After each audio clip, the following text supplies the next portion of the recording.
too bad you were. So where's our host? Dealing with being mom. Oh. I could pick your nose, pick your seat, pick your friends. No, I'm good.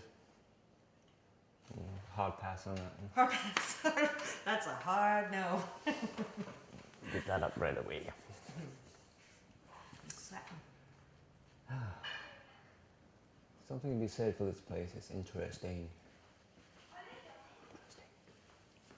Oh, hi. Hello. Hello. Should...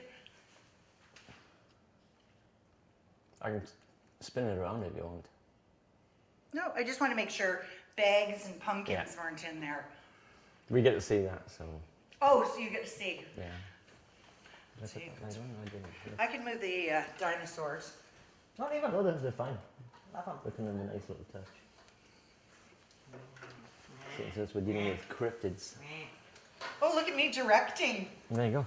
Oh. Bring it on. Gotta go. Do you have to hit something? It's already hit. Okay, so Glen, Tracey, let's introduce yourselves. I'm Glen Ferguson. I'm 54 years old, originally from northeast England. I'm also Glen Ferguson, and I... No, you're not. You just pretend to be. You may think you are. I'm Tracey Bach. I am not telling you how old I am, and I'm from British Columbia. Okay, tell me a little bit about how you two met. Wanna go? I don't know. How did we meet? I think through Glen's wife. So Yeah. a very convoluted story. Just happened to be in a car driving down the road with his wife one day, going to an investigation actually, and realized that we grew up in the same hometown. And then I met Glen at the Yeah. same investigation, and he loved me from the beginning. And it went all downhill from there. It's one of those things, right? So how many investigations have you two been on together? Together, maybe about half a dozen. Yeah. Maybe more. Maybe more. Maybe more. We work with different teams that we, sometimes he'll be there, sometimes I'll be there, sometimes we're together. It's just a group. We just go wherever we're called. Glen, tell me, how did you get involved in investigating the paranormal? Long story. I grew up in the field. My mother and grandmother were both mediums, so it was a natural progression for me. All those imaginary childhood friends that I had, she understood that they were not just imaginary. And when I got to about 13, 14 years old, I'd pop into her channeling groups and met some of her friends that were attending the circle. And one of those just happened to be a paranormal investigator. This is way back in 1979, I guess. And been doing it ever since. So what is the most challenging investigation that you've been involved with so far? I think they all have their different challenges. Yeah, to a certain degree. Yeah, I think, when I investigate, I find that I'm just too loud. So a lot of evidence gets disrupted by my being loud. So Contamination, there you go. Contamination. Miscontamination. I'm a contaminant. So working with somebody like Glen, who's so calm, cool, and collected, really grounds me. And so, it's hard to control the environment. So, getting valid evidence is probably most challenging for me. Yeah. So if you had a wish list, where would you like to go and investigate? Somewhere, asylum, let's go for Riverview Hospital. That would be my definite place to go. I've been there a few times working with the movie industry, but to actually go there at night and do it when no one else is around would be fantastic. Tower of London. Tower of London? Tower of London. Yeah.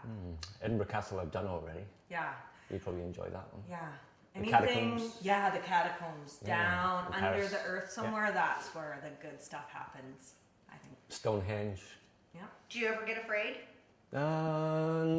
More afraid of the living than the dead, because they kind of do things that are unpredictable. Whereas the dead are pretty much generally predictable, which is kind of nice. The dead is the dead. We always say that the ghosts are transparent. Now, what do your friends and family think about you doing this? For me, my wife is actually an investigator as well, so she knows what I'm doing and understands it to a certain degree, and she's fine with it.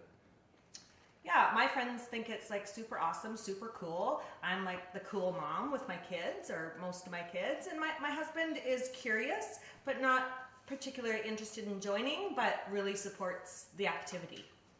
So what kind of equipment do you take with you along on investigations? That thingamajig and the other thing that's like The thingamajig? Yeah, I've got a few thingamajigs. That thingamajigs. He's the technical guy. Mostly infrared cameras, full spectrum cameras. We also use an SLS, which is a structured light source camera. REM pods, K2s, millimeters, EMF. EMF, everything Yeah. you can possibly think of we have. Yeah. My favorite is the SLS because it actually gives you proof on a little video screen of, proof or evidence, let's say, little stickmen or stick people. Do the ghosts Stick care figures. about? It basically maps out the entire room for Yeah. matter and then decides whether it should be a stick figure or not. So Yeah. if you can interact with that stick figure, like get it to raise an arm or something, then you've got something going on. Evidence, yeah. And I've had the stick figure hold my hand. Ask them, can you take my hand? And they've actually put their hand in mine, which is super cool. It is indeed. So when you do an investigation, on average, how long does it take? Depending on the size of the location, generally about 8 hours is a normal investigation, but I have done ones that have lasted a couple of days. And how much footage do you get from that? It also depends on how many cameras we're using. If we're using the DVR system, we're looking at 4 cameras times 8 hours. So there you go, that's 32 32 hours right there. And that's not including our handheld equipment. So And not there's a lot of including looking through the evidence or listening to the evidence to try and to find it. So it's hours. It's not just the investigation. We have overnight ones, but it's the going through the data after, which can take. Yeah, it's one of those things. You have to do it in real time. You can't be fast forwarding because you're going to miss something, and that one little piece of evidence may just go bye bye. They decide to fast forward to the recording. Yeah. So when you go on the investigations, and they're overnight ones, you get to go back to your room with your beautiful wife. Tracey, you go back to the room by yourself. True that. So Yeah. walk me through how that feels. You know, I'm never scared. It's not a scary proposition for me. Like Glenn says, the ghosts aren't scary.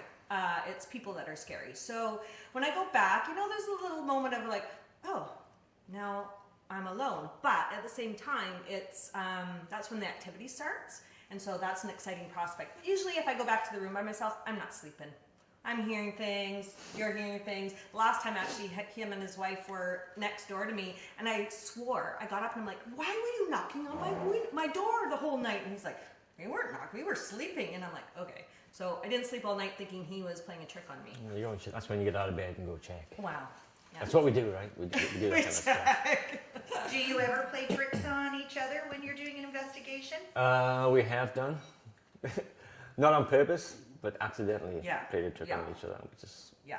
probably cool. Where we'll jump out of our skin and be like, oh no, it was just me, it was just me. Yeah. Yeah. Or I'll back into something and it'll fall over and she'll freak out and start running away.